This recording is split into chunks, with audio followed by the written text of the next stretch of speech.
இந்த வீடியோவில் இப்போ என்ன பார்க்க போகிறோம்னா, கிருஷ்ணகிரி மாவட்டத்தில் எத்தனை சட்டமன்ற தொகுதி இருக்குது, அந்த சட்டமன்ற தொகுதியில் எத்தனை சதவீத ஓட்டு பதிவாக இருக்குது, நம்ம இந்த வீடியோவில் பார்க்க இருக்கிறோம். வாங்க வீடியோக்குள்ளே போகலாம். நம்ம பார்த்துட்டு இருக்கிறது கிருஷ்ணகிரி மாவட்டத்தில் மொத்தம் 6 சட்டமன்ற தொகுதியை உள்ளடக்கியது தான் கிருஷ்ணகிரி மாவட்டம். முதலாவது பார்க்கணுன்னா பர்கூர் சட்டமன்ற தொகுதி, ஓசூர் சட்டமன்ற தொகுதி, கிருஷ்ணகிரி சட்டமன்ற தொகுதி, தளி சட்டமன்ற தொகுதி, ஊத்தங்கரை சட்டமன்ற தொகுதி, வெப்பனங்கள்ளி சட்டமன்ற தொகுதி. நம்ம பார்த்த எல்லாமே 6 சட்டமன்ற தொகுதியும் கிருஷ்ணகிரி மாவட்டத்தில் உள்ள சட்டமன்ற தொகுதி.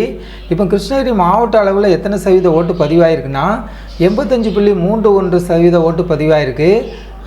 ஒவ்வொரு சட்டமன்ற தொகுதியை நம்ம எடுத்து பார்க்கணுன்னா, பர்கூர் சட்டமன்ற தொகுதியில் 88.01% ஓட்டு பதிவாயிருக்கிறத பார்க்குறோம். அடுத்ததாக ஓசூர் சட்டமன்ற தொகுதியில் 80.35% ஓட்டு பதிவாயிருக்கு.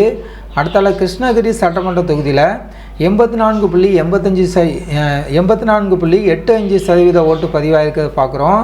அடுத்ததாக தளி சட்டமன்ற தொகுதியில் 85.89% ஓட்டு பதிவாயிருக்கு. அடுத்தால பார்க்கணுன்னா ஊத்தங்கரை சட்டமன்ற தொகுதியில் 86.15% ஓட்டு பதிவாயிருக்கிறத பார்க்குறோம். அடுத்ததாக வேப்பனகிள்ளி சட்டமன்ற தொகுதியில் 89.84% ஓட்டு பதிவாயிருக்கிறத பார்க்குறோம். நம்ம பார்த்த எல்லாமே கிருஷ்ணகிரி மாவட்டத்தில் உள்ள ஒவ்வொரு சட்டமன்ற தொகுதியினுடைய சதவீத அடிப்படையில் ஓட்டை பார்த்துருக்கோம். ஜனநாயகம் டிவி சேனலுக்கு புதியவராக இருந்தால் ஜனநாயகம் டிவி சேனலை சப்ஸ்கிரைப் பண்ணுங்கள்.